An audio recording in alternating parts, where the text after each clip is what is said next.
南无本师释迦牟尼佛，南无本师释迦牟尼佛，南无本师释迦牟尼佛。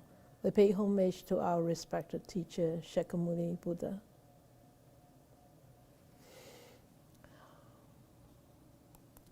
Okay. Wow, nice picture. Having a big TV is nice. Who knows what kind of flowers is this? Huh? Poppy. Yeah, Ang Suk Fa. Poppy. The green bulb is the poppy seed, isn't it? That's where they actually use it for getting the whatever you want to call it. Opium. Yeah. Opium from. Opium. Apina. Yeah. Okay. I love this picture. Wow, so nice. Look at all those seeds. And the pollen on the top.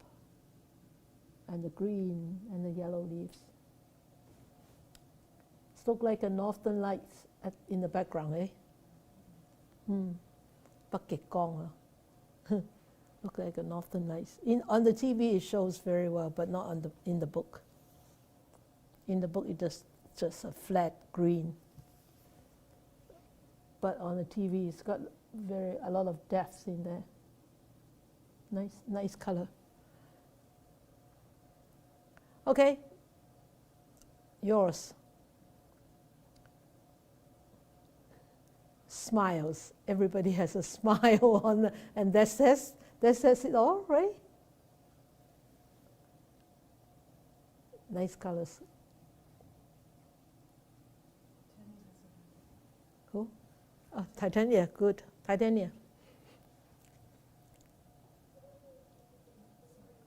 Just a minute, we have to turn up the volume. There you go. There you go. Hi. Yes. Is it okay? Yep. Can you hear me? Okay. Very well. Good Good. evening, Yeah. Evening. Evening, morning, everyone. I really love the layers of colors in this beautiful photo, and the green actually in the middle stands out a lot. But just now you told me it's a poppy seed, so it's like oh yeah, there's always the positive and the negative. But anyways, I think the green really stands out, and it reminds me of the importance of staying focused and be mindful. And no matter what, even with all the pollens around very fussy, as long as we stay focused and we have a positive mind, even though it's a poppy seed, I think we can do good. Yes. Yeah, the intention is very important. So just now when you share with me what flower is it really consolidates this thought. The most important thing is to stay focused and have a positive mind. Good. And Yeah. thank you for sharing this. Yeah, Thank you. Yeah, good. Great. Thank you. Yeah. Anybody else? It's a very simple picture.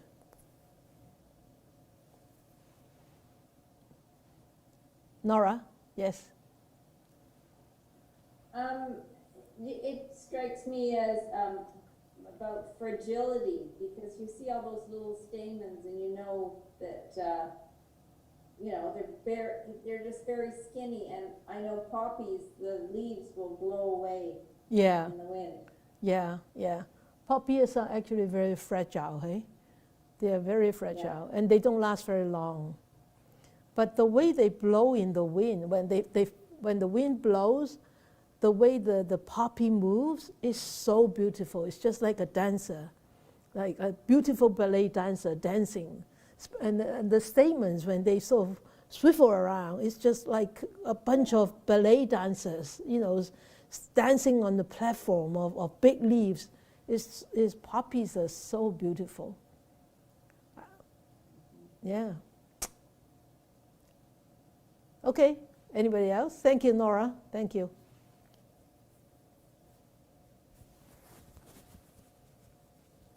Ang Suk Fa. Who? Kathy Cameron. Yes, Catherine. Yeah. You have to turn on your mic? Yeah. I How- did. Good. Can you hear me? Yes, very well. For me, this picture is very memorable. It reminds me to be very mindful and very thoughtful. I guess the little Poland statements, I really do think that, to me, they were seeds, not the poppy center. But it was something that I guess was so visual that it's important sometimes to not forget where we are. And because there's light there, it helps give us clarity. Yeah. The background is very fuzzy and muted, and like you said, the petals fall away. And the petals fall away, but we don't really know where they go. So if we're mindful and we have mindful intentions, we don't always know where that will lead us or who it will fall upon. Yes. So that's Yes. for me. Yes. How are you doing in Saskatoon? I love it here. It's very peaceful. It's a very impermanent place. Yeah, it is. It sure is. It will nothing. The weather never stays for very long. The flowers don't last for more than 2 weeks. You really appreciate the truth. Yeah, right, when right. you come to live here. It's beautiful along the river. It is very, Yeah, very beautiful. yeah, yeah, Yes. yeah. When we have a chance to fly out there, we will definitely come and look you up. Oh, I would be so delighted. Thank you.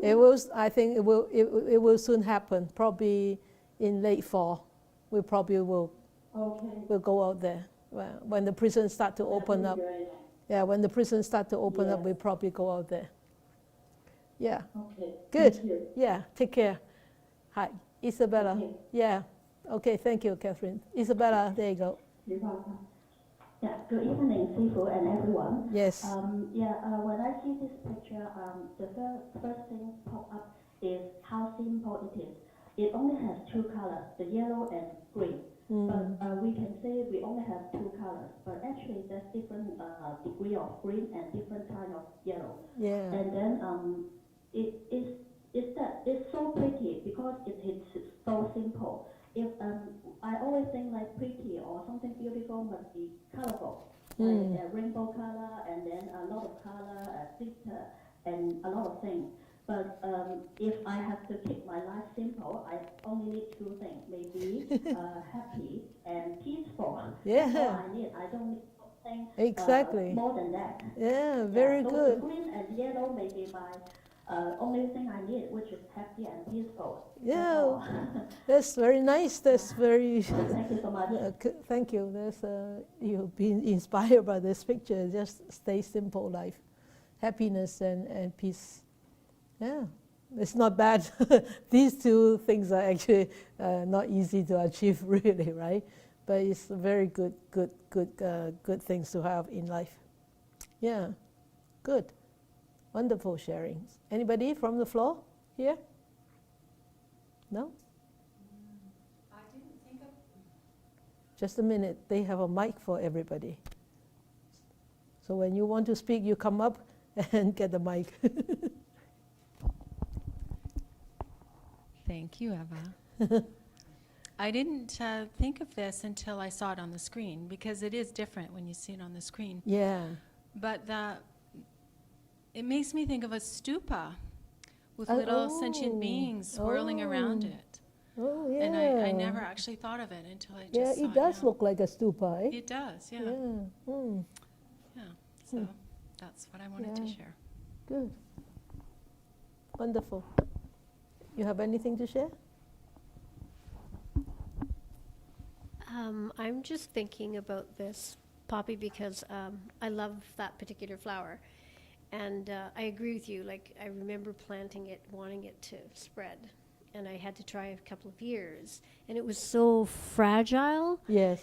And it wouldn't take. But when it did take, It just go wild. it takes. Yeah, yeah. And now it's deeply rooted all over our property. And yeah, so I like that. I think about the Dharma, about how sometimes it's hard to take, but then when it does grasp, Yeah, you've got it. It yeah, stays. you got it. Yeah, right. Well, Yeah. I don't think you've got it, but it stays. It stays. Good, good, wonderful, great. Anybody else?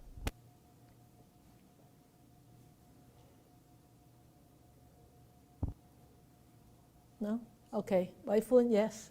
And then okay. And then Michelle later on. Wai-Fun, yes. Wai-Fun first. Sorry.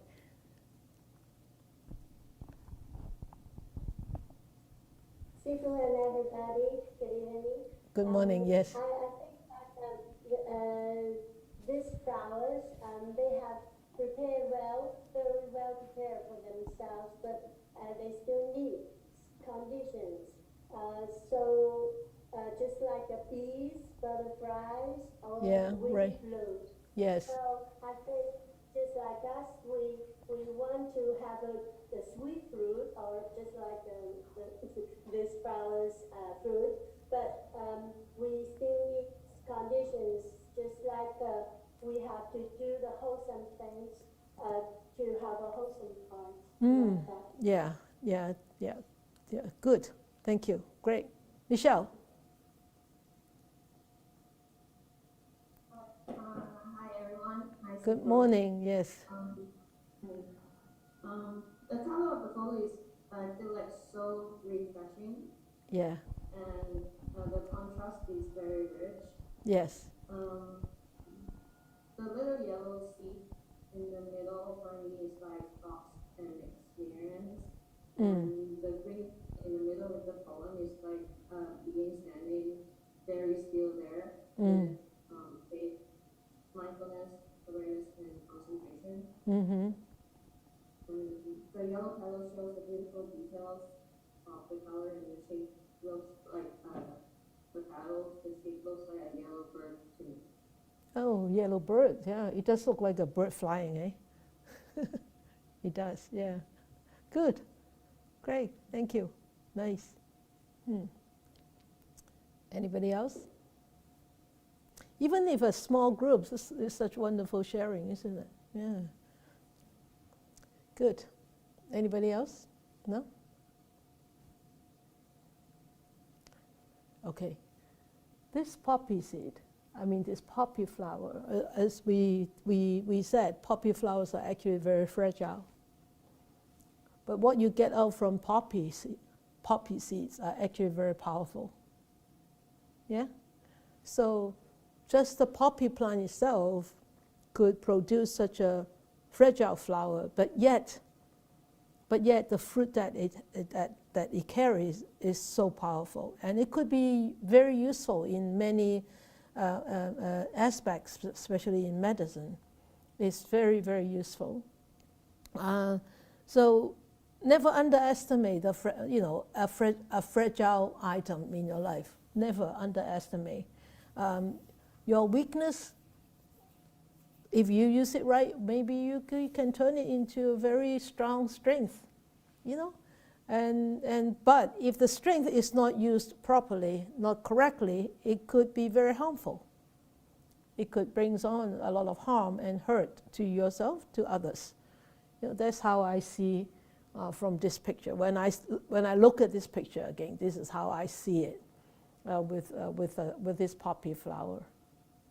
Yes, it is beautiful, but don't be misguided by the beauty of the flower. It could sometimes it could mislead you, and sometimes it could trick you. Sometimes it could cheat you. Yeah, so don't be cheated by it. But yet you don't have to despise it either, because it's got its strength. You don't have to despise it. You don't have to say, "Oh, I don't like poppy." I remember when I first came here, because I've never seen a poppy flower. We only saw those Remembrance Day poppy flower, right? The red ones, because my brother always put one on jacket around that time of the year, because he used to be in the army. Anyway, so I only saw those, and I never knew what that was. But when I first came here, I see these flowers, especially on the highway. At that time, on the highway, there were a lot of poppy flowers. I said, wow, beautiful flowers. Yellow, orange, dark red, with a black center, so pretty. And when they're blowing in the wind, it's just like flying and dancing. I said, oh, I need to plant this. I need to plant this. So I planted some of this, but the other sifu didn't like it because they are poppies. They despise the poppies. So then we stopped planting them because they said, no, don't plant poppies in Po Lam. I think that is actually a wrong concept about poppies, you know. And there's a lot of, as I said, poppies are very fragile, but poppies are very useful, right? So that's a wrong concept about poppies. You should never plant poppies in here. So I'm glad that Tan Sifu actually planted some wildflowers for the bees last year, or the year before she planted, and then last year it was blooming. It's all poppies. It was so pretty, and yeah, and then the bees love them. The bees just love these. It's got so much pollen for the bees. Yeah, I mean, anything you look at it from another aspect, you see a totally different story. So don't always tunnel vision ourselves. Okay. All right then. Let us look at this. Continuous mindfulness of our thoughts brings skillful actions, which will in turn manifest into skillful actions, skillful intentions, which will in turn manifest into skillful actions. I think you're all very experienced with mindfulness, so I really don't need to talk about mindfulness. But what are we going to talk about if we don't talk about mindfulness tonight? So, anybody have any thoughts about this passage? Continuous mindfulness of our thoughts brings skillful intentions, which will in turn manifest into skillful actions.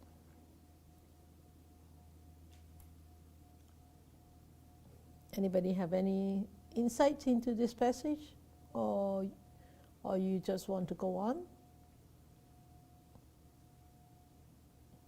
Quiet means no insight, no comments. Okay, Irene, yes. Hello, good evening, yes. So what I'm looking at that, when I see a continuous mindfulness, that reminds me about the samasati. Ah, yes. Without samasati, and then it's very hard to have a right view on the things that we see. Even though based on experience, we still have a bad experience or a good experience. It's still, clinging to our Yes. and then often judging the things that we see. Yes. So, and then, but it's just the samasati is just a thought in my mind. I see. You're right. Samasati, that's mindfulness, the right kind of mindfulness. Sama, that means correct. Sati, that means mindfulness. Samasati. Yes, samasati is actually very important.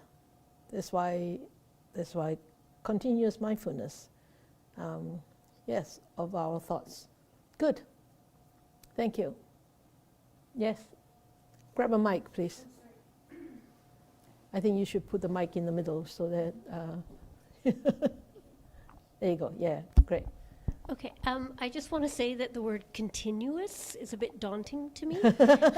Daunting. Yeah, I'm happy when I have some mindfulness, and I actually do feel that with even some mindfulness, a little mindfulness, it helps reduce that sort of impulsive behavior where Yeah. we just kind of go out and, Yeah. and live and Yeah, do yeah, things right. without Yeah, any right, thought yeah, at all. yeah.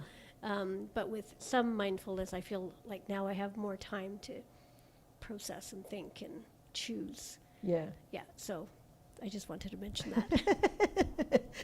And continuous is very daunting. A little daunting.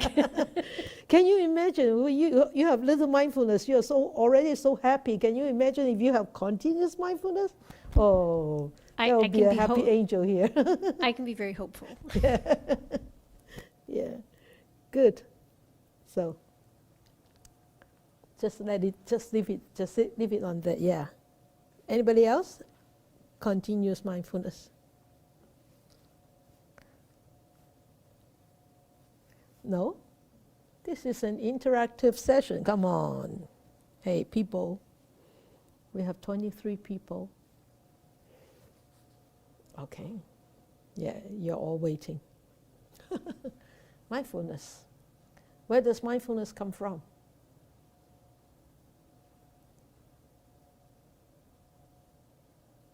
Yeah, the mind, of course. Oh, darn. I forgot to animate it.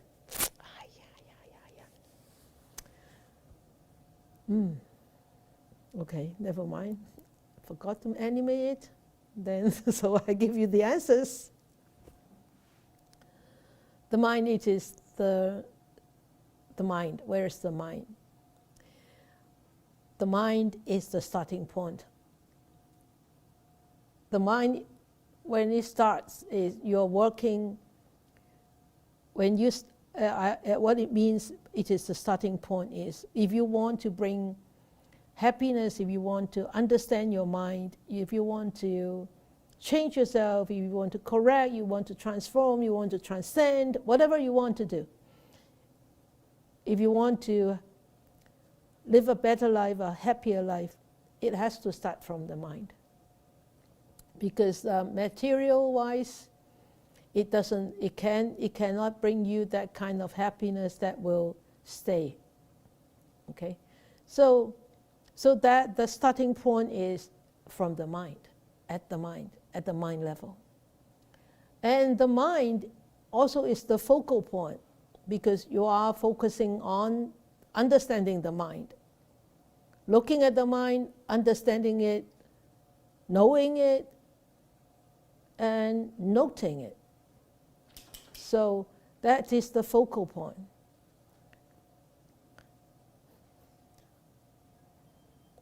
And then at the end, it is the highest point. The highest point is when one gets liberated, the mind reaches its highest.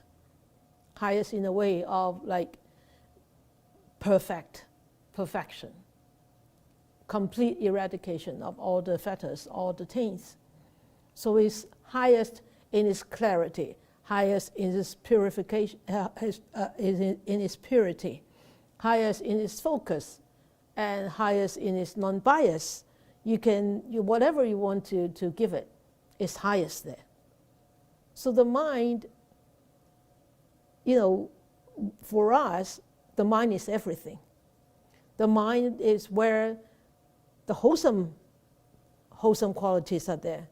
And also, the unwholesome qualities are there.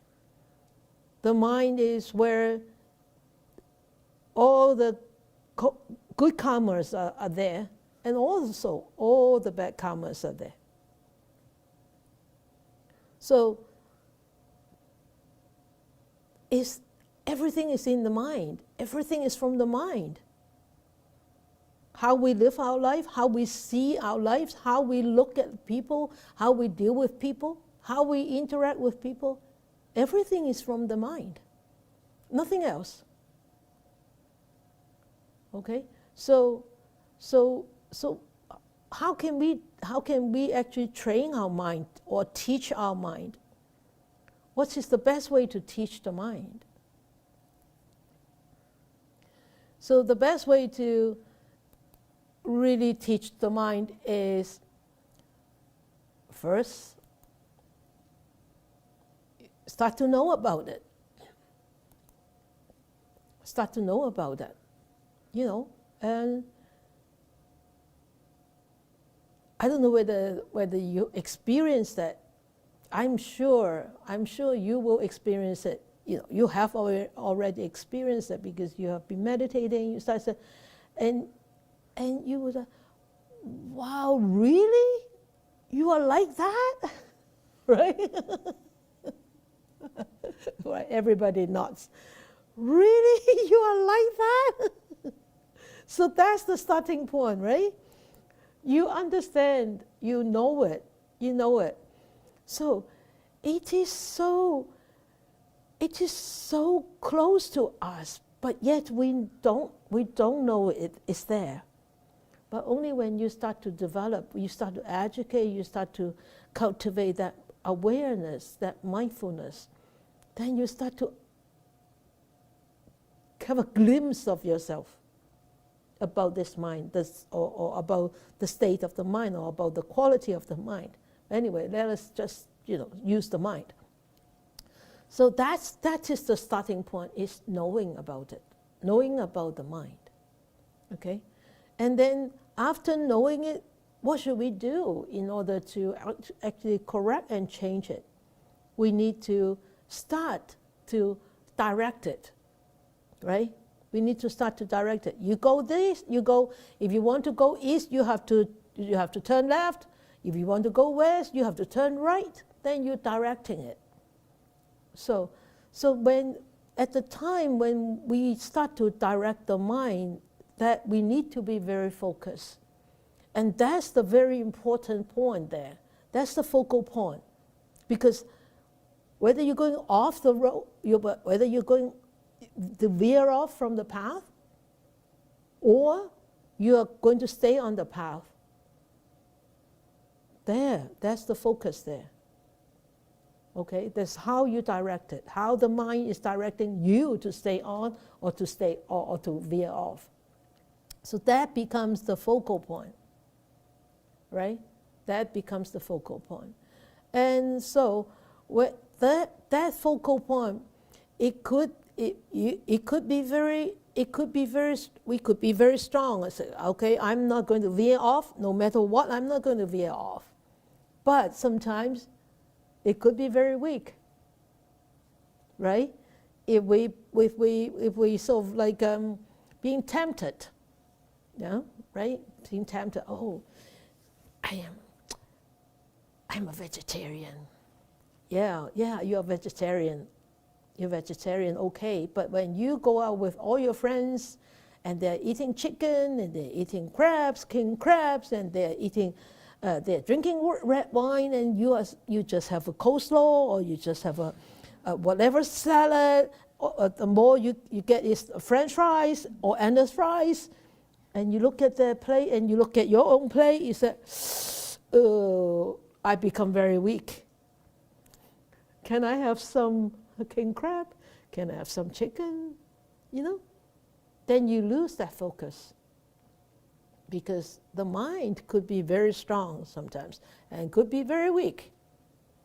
And I remember when I became a vegetarian in '84, and whenever my colleagues get passed in the exams, and they always like invited us to the whole gang would go out for dinner, and a lot of time it's like seafood and whatnot.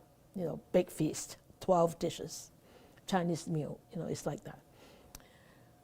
So I went once, I went twice, and I just sat there and looking at them eating. And they said, aren't you going to eat? I said, no. You just eat a little. It's not going to do any harm to you. I said, no, I'm not going to eat. Are you sure? I said, no.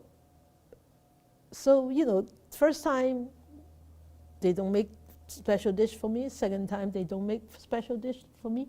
Third time, they said, are you coming? I said, I'm thinking whether to go or not. They said, but we have ordered vegetarian meal dish for you. I said, oh, really? They said, yeah. I don't know how vegetarian they are, but we have ordered. I said, okay, I'll go. I went one more time, I think. And they did actually order tofu and vegetables. They're really kind. But after the third time, I said, you know, guys, I really don't want to go. Because I don't like, you know, I really don't like eating like that, big feast, and I don't enjoy that kind of environment, you know, rowdy and all that. They said, yeah, you are a lone wolf. I said, well, you know, I'm a vegetarian, so that's why they always make fun of me, you know, giving me a nickname of Zai Gu, like vegetarian lady, veggie lady, you know, Zai Gu. They always call me a Zai Gu at the time, but you know, it could be weak. It could be weak. You can easily, you know, fall off from that path easily. But see how you direct your mind. So it's not easy, yeah, really, huh? Okay, and then the third one is freeing it. The freeing it, as I said just now, that's the highest point. Is completely freeing it. So it's total liberation, and that total liberation is really freeing from all entanglements. And all entanglements, when you are free of all entanglements, oh, come on, how much more free can you get? You can't get any more freer, right? So that's really total liberation. When would total liberation happen? When would it happen? Just, huh? Not this life, come on, people. When you have continuous. Mindful. Continuous mindfulness. Yeah, when you have continuous mindfulness, but still, you still have to have a lot of merits and very, very strong samadhi and very strong wisdom, right? So, but liberation happens, it can happen at any moment. At any moment like this. At any moment. May not be this lifetime. But it could happen. Who knows, right? It could happen. So have the faith. So you can see this teaching the mind is really educating it, training it, and correcting it, and leading it, and directing it. So that's why the Buddha said, the mind, the way to train the mind is the only way. It's the only way towards liberation. And he said this, sati, mindfulness. Of course, samasati, right, the correct mindfulness. He said, this is the only way. Ekayano mako, this is the direct path. So he said the direct path is cultivating this correct mindfulness. Of course, when he talked about correct mindfulness, there are actually a few ways to develop this mindfulness using the physical body, using the Vedana, the sensations, feelings, or using the Dharma, or using the Chitta, the mind. So the four Satipatthana, right? The four foundations of mindfulness. So this is a very ancient technique. And I tell you, mindfulness is not just for Buddhists. Mindfulness has been existing for ages. But the Buddha actually really elaborated it and perfected it. And so he actually said, this is the direct path. And the direct path to what? To total liberation. So of course, the right mindfulness, samasati, and right actions and the right intention, sammasankappo, they are all developed basing on really mindfulness.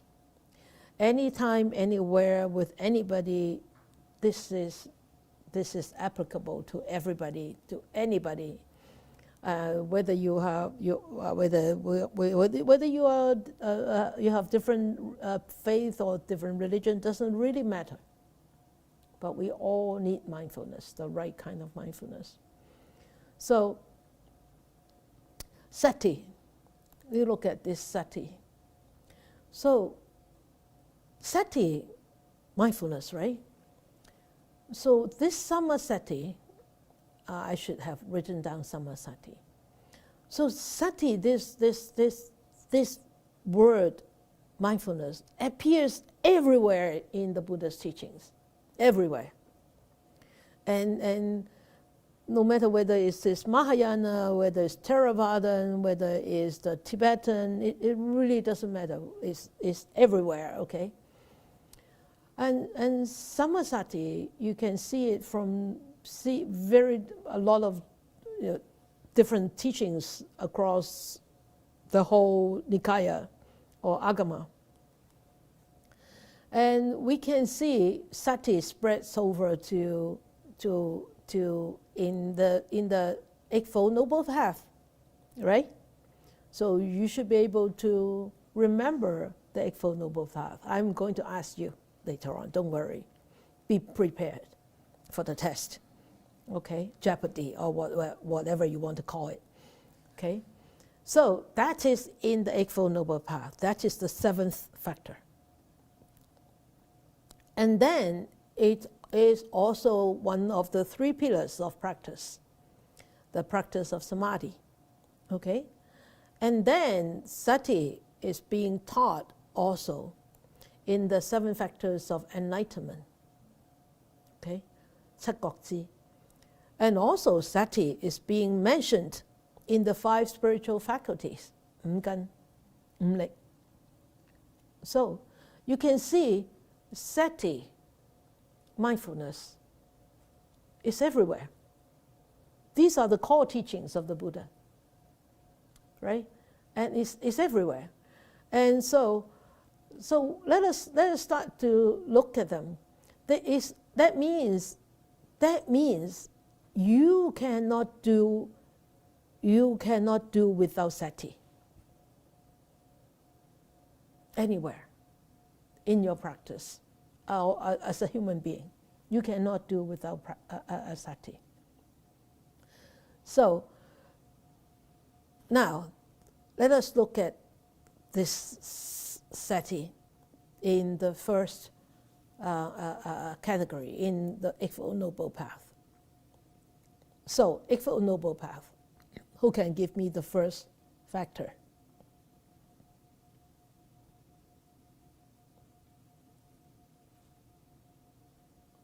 Waifun, are you going to say something? Yeah, okay. Mindfulness. Oh no, that's the seventh one. Okay, Irene.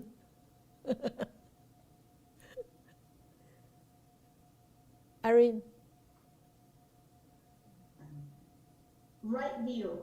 Right view or right understanding. You remember this Pali term for right view? Forgot. Samaditi. Samadhi, yeah. Right understanding or right view. And then, samaditi. And then the second one is what? Motivation. Right. Okay, right thought or motivation or intention. I like the word intention. Or motivation is also good too. Motivation, intention. That's the second one. What is the Pali term? Sammasankappa. Sammasankappa. Okay, that's the right intention. What is the? So what these two belong? Which category? I'll ask you later on. Okay. And then what is the third one?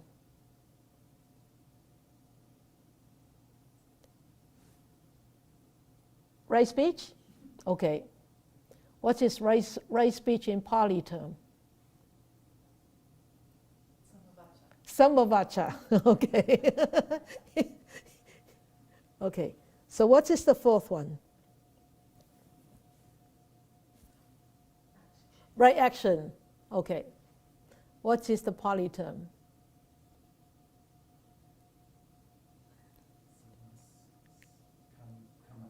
Samakamanta. Okay.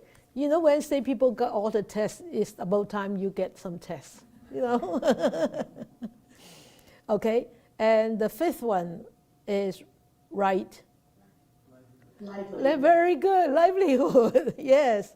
What else? What is the Pali term? Sama avijja. Ajiva. Sama ajiva. Okay. Then the next one, the sixth one. Right effort. Right effort. Good. What is the Pali term? You forgot. Sama vayama. Remember the Pali terms too. Yeah? Okay. And then what is that? What is seventh? Mindfulness. Yes. What is the Pali term? Samasati. You think there will be another term? Samasati. Okay. And the last one, the eighth one. Kwok? Right concentration. What is right concentration in Pali? Sama samadhi. Okay. Okay, so, you know, this right speech, right? You know, right speech, it actually has how many different kind of speech in there? You should be able to remember. 1, 2, 3, 4, 5, 6, 7, 8, 9, 10.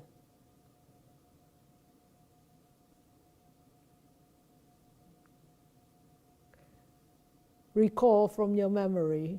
How many? 4. Good. Which 4? Right. Is there a mic there? Use a mic. Not to lie, yes.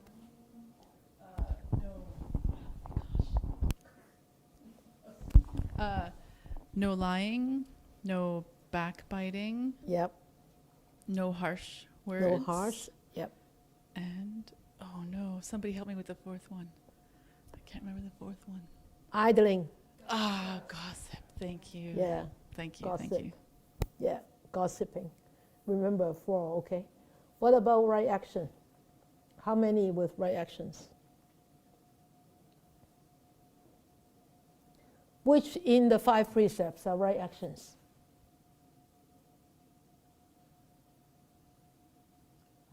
What is the first in the 5 precepts? Not to?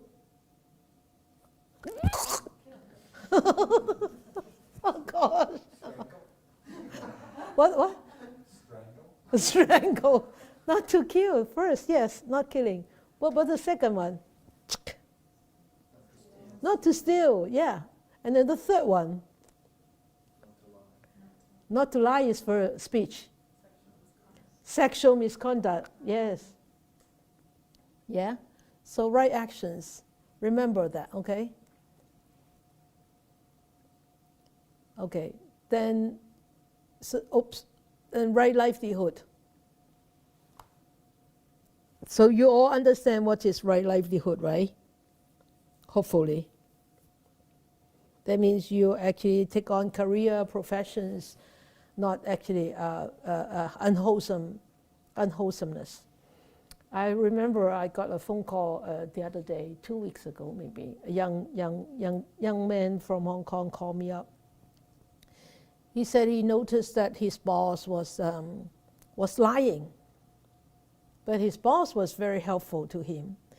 But he was very clean in the company, but he was lying a lot to the other friends, and borrowing money and all that. So he asked me, should I stay on in the firm or should I not? What would you think? Stay on? Keep working there? Keep working there? It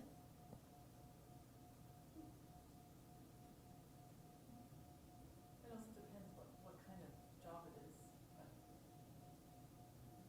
think it matters if it impacts his ability to do the job, honestly. Mm-hmm.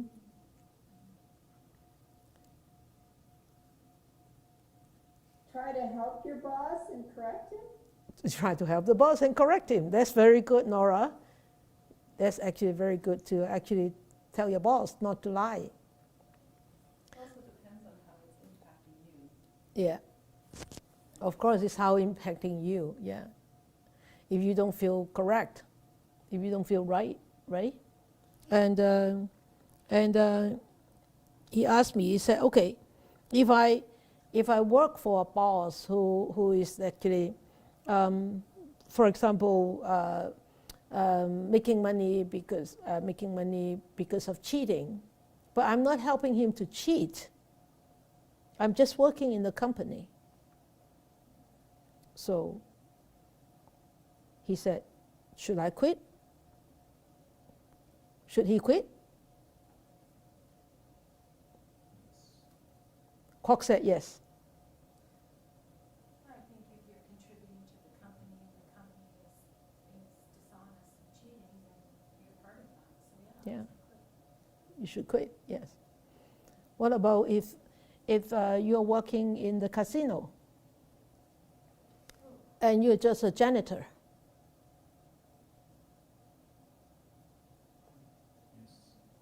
You quit? You would quit? You're just a janitor. You're just cleaning floors. You're not encouraging people to bet, to gamble. Huh? Walk into the clean place. Kwok said he prefers to walk into a clean place. You're supporting his behavior. You're supporting their business.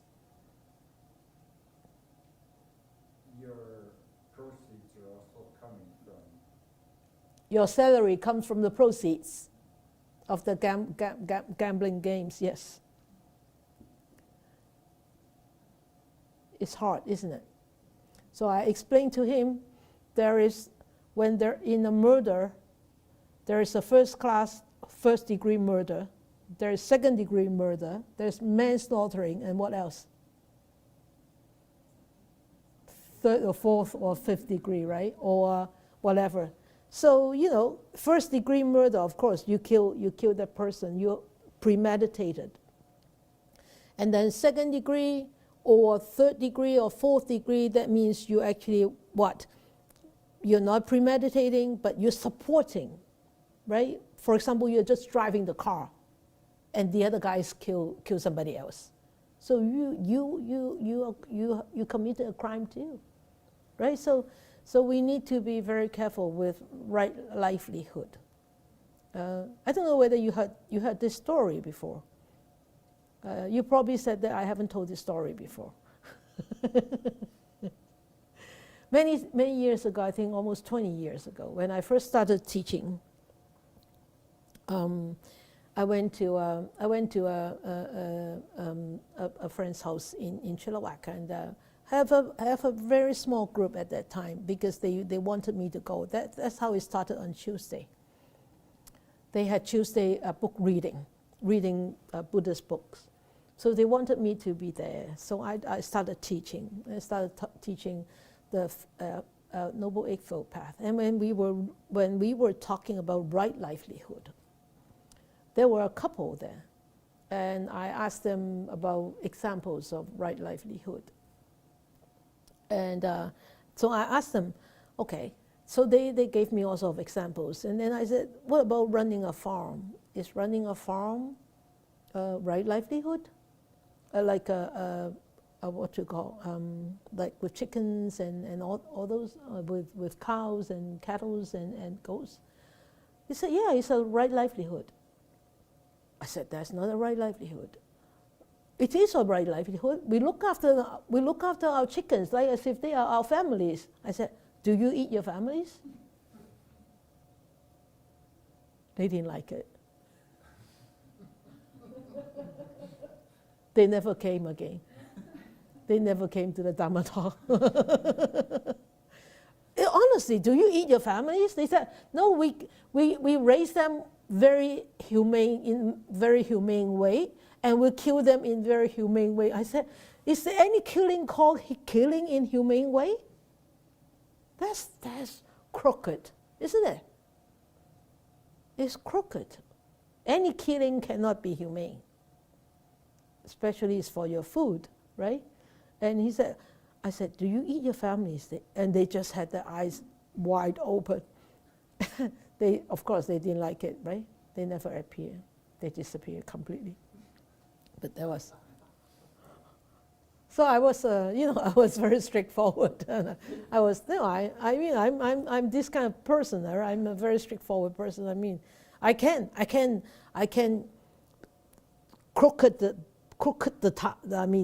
speak a Dharma in a way to please others, right? I can.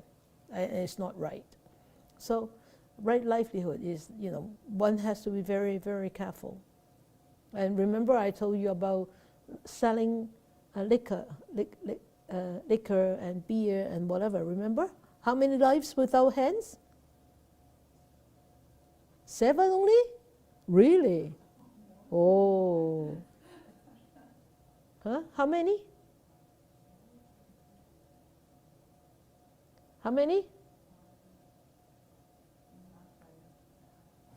韓師傅500世 500 lives. Serving anything to hold any liquor. 500 lives without hands. You're not serving liquor, but serving containers for liquor. 500 lives. That's the first time I've heard this. Oh yes, I bet you. This is the first time you heard it. You see, I told you about generosity, right? Yeah, that's what one monk said. I talk about generosity all the time. I talk about Dharma all the time, and every time I talk about it, and the people look at me as if that I only started talking about it this time. They've never heard it before, but he said, I've been teaching for like 30, 40 years, and every time I talk about Dharma, every time I talk about giving, every time I talk about generosity, but they didn't hear it.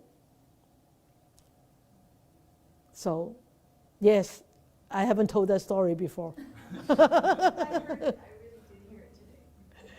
Yeah, 500 lives, no hands.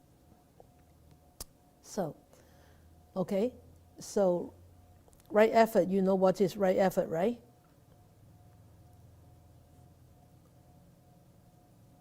What do I like to use? What kind of example I like to use for right effort? Gardening. What, planting flowers?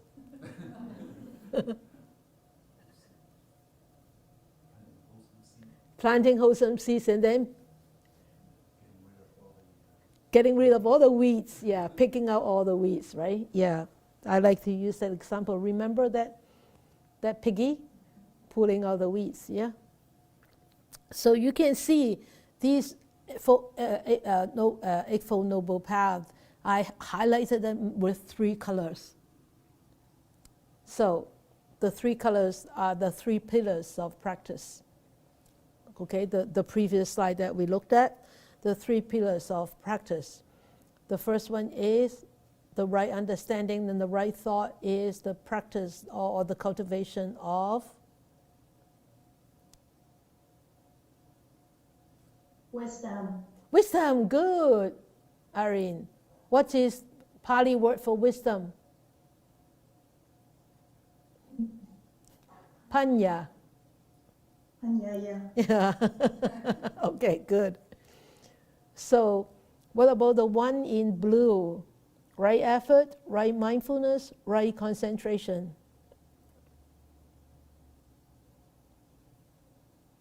Right concentration. Right concentration. So what's the Pali word for right concentration? Samadhi. Samadhi. Good.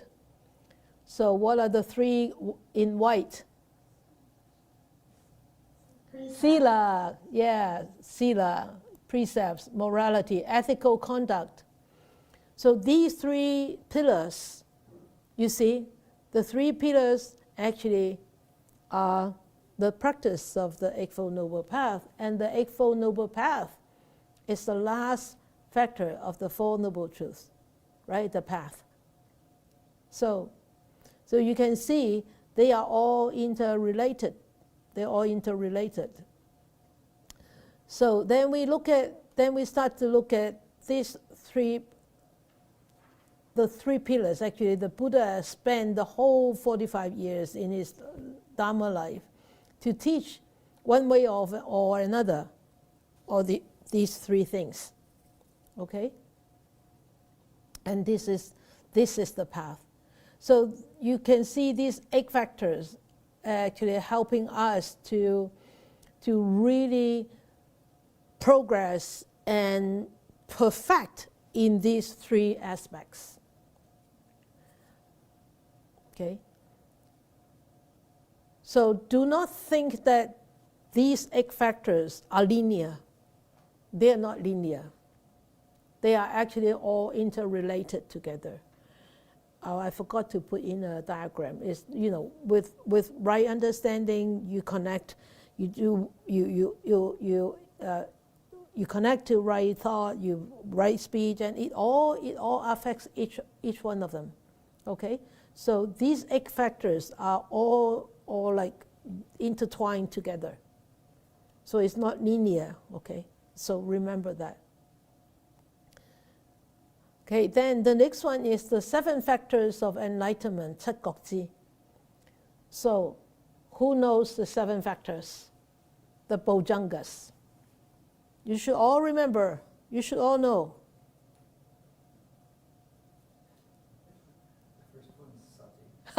You're very good.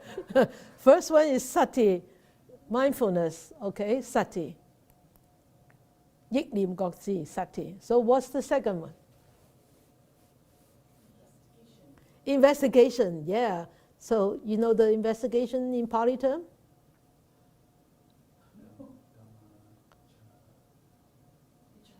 Vachaya, Dhamma Vachaya. So the second one is investigation. That means you investigate the truth pertaining to the nature of reality, impermanence, cause and effect, conditions arising. Okay, so investigation of the nature of reality. So the third one of the 7 factors, which is actually very important,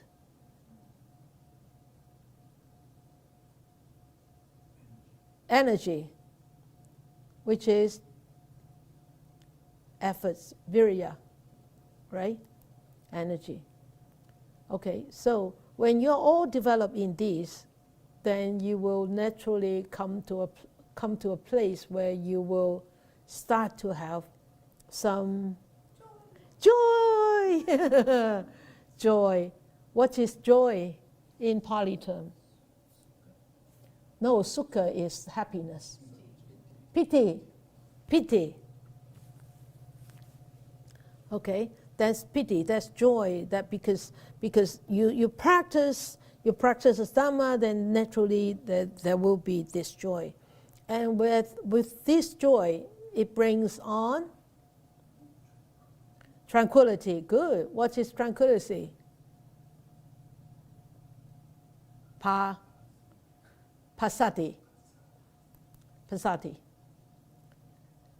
So passaddhi, that means relaxation, not relaxation in a way of like after massage you relax, no. It's really, there's no tension, body and mind. So tranquility, like very peaceful, very quiet. And then the next one is, sorry, the next one is, you saw it already, come on.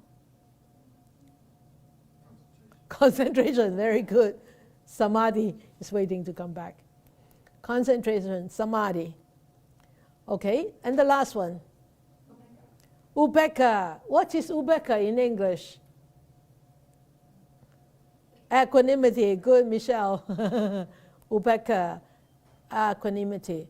So what is equanimity? What is upekkha? What does it mean? Balance. Why, how can you maintain balance? Because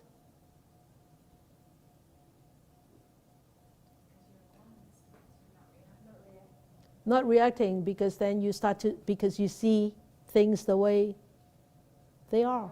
Yeah. You see things the way they are. So you're not reacting, you're accepting it without craving, without anger, without ill will. So this is, then you maintain a very balanced mind. That's the 7 bojjhangas. You see, sati is in there, and being in the first factor. You can see how important sati is. Okay, the next one is the 5 indriyas. The 5 indriyas.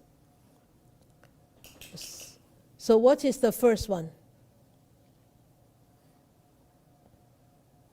Anybody knows the 5 indriyas? Mgan?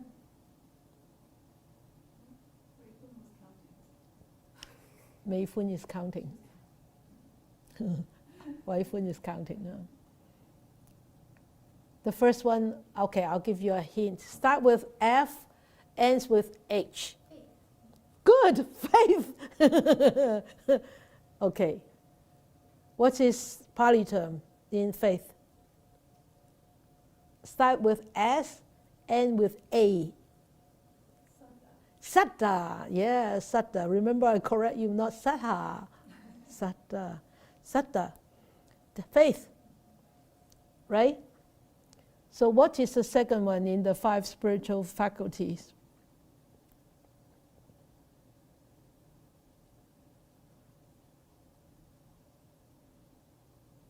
Nobody knows? Nobody knows? Okay. In Chinese, people in Chinese. Okay, you tell me in Chinese. Okay, you tell me in Qing. Huh? Qing. Oh, can, qing. Okay, I can. Yeah, effort, virya. I thought you will know it in English, Irene. Okay, virya. Okay, that means efforts. Like, remember that effort means like pulling weeds, planting seeds.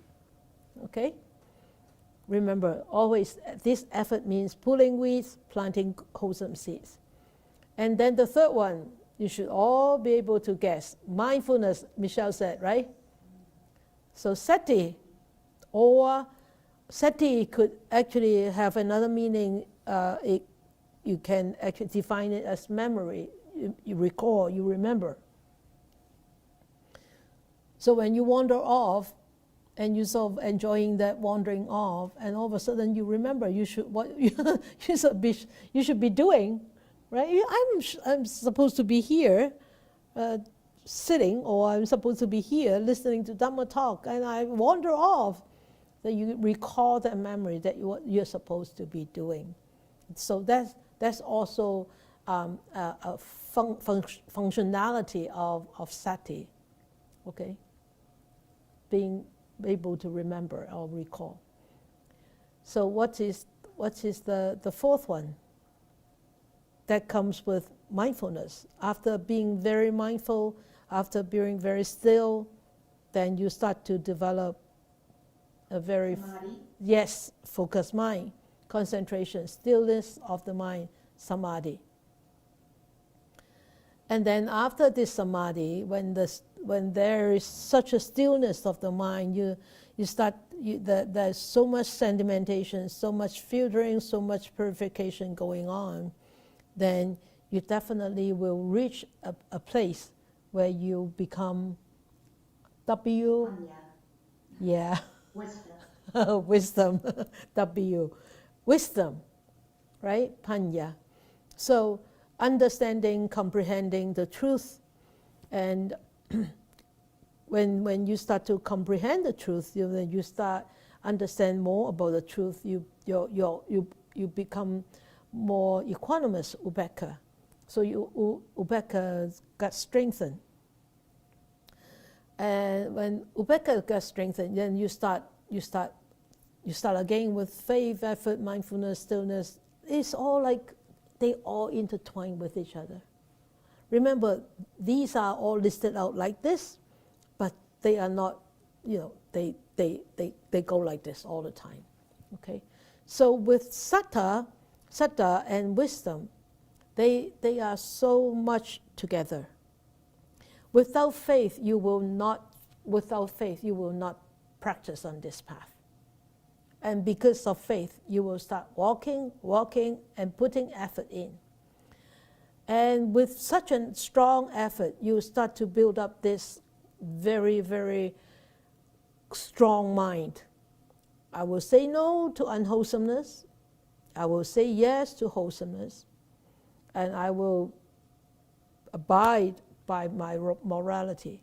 So, and then you keep on a strong practice, then definitely it will bring very strong focus, stillness of the mind. So efforts and stillness of the mind are very, very much together, and faith and wisdom are very much tied together also. Okay, they have such a strong tie with each other.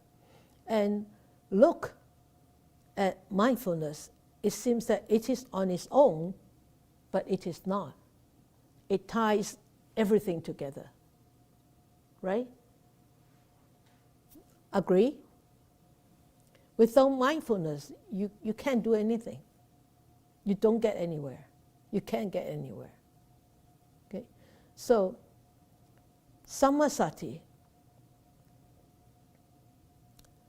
Samasati is really, when you develop such a strong mind with such wholesome practice, that stillness eventually will transform to become really samasati. In the beginning, you are developing sati. Sati, be aware, this sati. But with all these faculties coming together, then you are naturally going to develop samasati, not just sati, right? And this samasati, we call it sama. Why do we call it sama? Because with samasati, you will notice when you start to veer off, and you notice, oh, that's wrong. I come back here. Okay, so you will not veer off to the unwholesome path. You won't go there. Or when you really go there, if you have a very strong sati, and hopefully at that time, that sati comes into play, and you remember. And then the samasati sets in, you bring yourself back. So when you develop this sati, you will start to recognize, and you will start to think in a very different way. In a way with more Dharma behind your mind all the time. You asked me such a question before, remember? After one's half-day Sunday meditation, said you were asking it on behalf of your friends. what was your question? Is when you encounter something in your life, do you always have to think in the perspective of the Dharma? Something like that, right? Yeah, like when to look kind of at the exterior comings and goings of things, and when to look at just, okay, this is just arising and passing, small. That's with samasati. When you develop samasati, it naturally comes. You actually start to look at it from a dharmic point of view, right? That explains, right? So because why? With the development of samasati, with the progress of reaching samasati, your mind becomes more and more sensitive. Your mind becomes clear, and when you want, you will have a very, very sharp analytical power.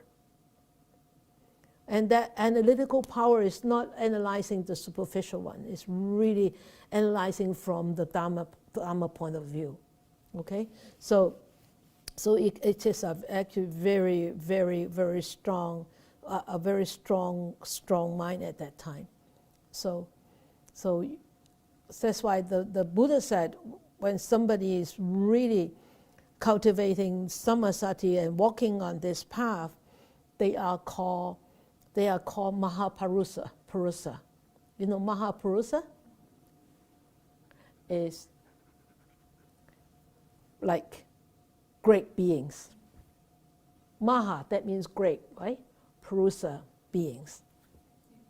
So then it's not really a matter of distinguishing between... Can you put it on your mic, please? Yeah.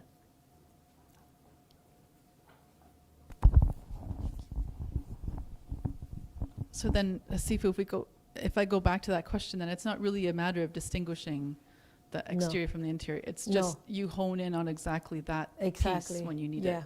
There is no exterior, there is no internal, there is no external. Everything is internal, everything is external. Thank you. Right? Good. So, all right. So samasati, so you can see a samasati will really change you from a ordinary being to become a noble person. Area, right? So this is a path of developing to become a noble person, and that is really a super being. It's not ordinary being, okay? So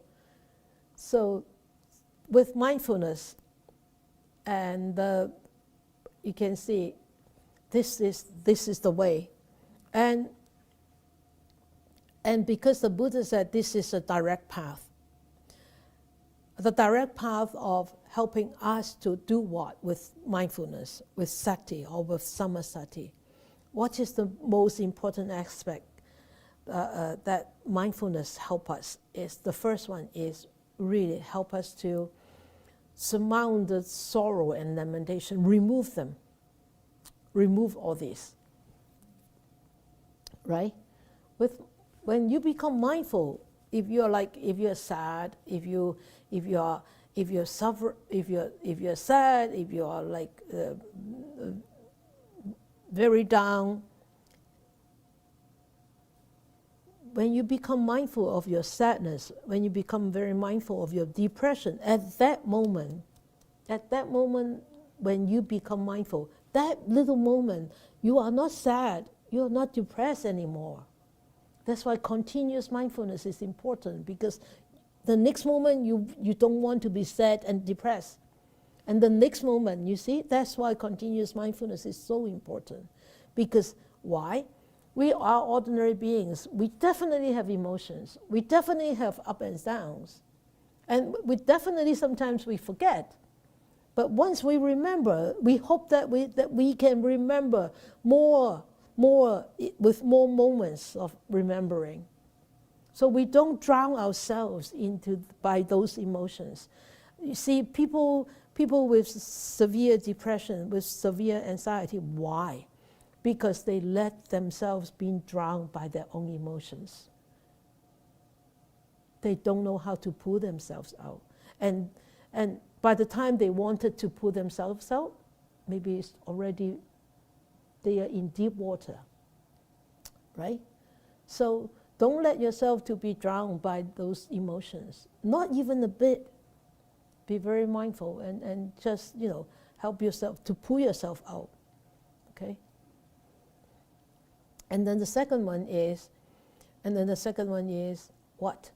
Is the disappearance, because if we can surmount those sorrow and lamentation, definitely, that will be the disappearance of dukkha and unhappiness and dissatisfaction and discontent.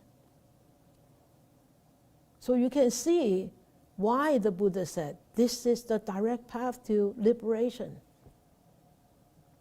right? Direct path to liberation. And without this path, you can't go anywhere. So you can see this is really, when we commit ourselves to walk on this path, despite all the difficulties, eventually one day, I think, definitely we will get there at the end of the road, definitely. We'll meet there one day. Don't worry. Definitely we'll meet there. Otherwise, why would the Buddha bother to actually to teach so long, right? And why would he actually appear as a human being? Why? There must be a reason for him to appear, to show us the path, to show us it's possible. And he appeared not as a saint. He appeared as a ordinary human being. So he showed us that it is possible. So don't give up hope, okay? So how powerful the mind is and what's the problem of the mind? I want you, if you have, I'm going to actually attach a document to the video later on. It's a sutta, okay? It's called, the whole sutta, the mind, the name of the sutta is called The Mind. So it is in the Nikaya, and I'm just extracting extracting two very little passages. It's not a very long sutta, but it's longer. If I have to put the sutta on the PowerPoint, it probably takes like 15 slides, so I didn't put them all on, but I pick out this particular ones. It is in the Uddannavagga book 31. So he says, the mind is the leader of its faculties, and the mind is swift, and the mind is the ruler. If one has either spoken or acted with evil intent, he will experience suffering, as he whose head was cut off by a wheel. Does it sound very familiar? Compared to? Yeah, Dhammapada verse 1. What's the difference is the last part, right? It's the bull's cart following the footprints of the bulls, right? That's the Dhammapada verse 1. So here is even more serious. Is he whose head was cut off by a wheel, right? Okay, so that is the first passage that I pick out from here, showing you how powerful that mind is and how powerful this poppy flower could be, right? And then the second passage that follows this passage is, the mind is the leader of his faculties, the mind is swift, the mind is the ruler. If one has either spoken or acted with pure intent, he will find happiness as surely as one's shadow follows one's track. That's Dhammapada number 2, verse number 2. So you can see how powerful that mind is. If it falls into the, as we said, if we falls into the wrong hand, or if it falls into the right hand, falls in the right place, wrong place, it ends up with completely, totally different result, right? So it's just like this poppy flower. It could be very fragile, it could be very weak, but it could be very strong. But see where you put it, where you plant it, where you use it, how you use it, right? So, mindfulness. So remember, mindfulness is a path for us to help ourselves, to liberate ourselves, to bring brightness into our life, and to change how we see things, how we motivate ourselves, and how we perform, how we live our life. Isn't that pretty? That's a full moon. It's a full moon day from a cell phone picture I took 2 weeks ago. 6 o'clock in the morning. So, that's it for tonight. Good? You have anything to say? You all know about mindfulness, right? Yeah. So memorize the 7 Bojjhangas. I'm going to test you next week. Okay? The 5 Indriyas. All right? Good. So make sure you are very fluent. Next week you just have to go blah, blah, blah, blah, blah, like this. All right? Okay. Good. So let us dedicate the merits. May these blessings extend to all, that we with all the other living beings together will attain the Buddha way. May we wish more and more people will encounter the wise words of the Buddha, study them, understand them, practice them, and help themselves to liberate from their own disenchantment, sufferings, all the fetters, and be freely, ultimately be free and happy and peaceful.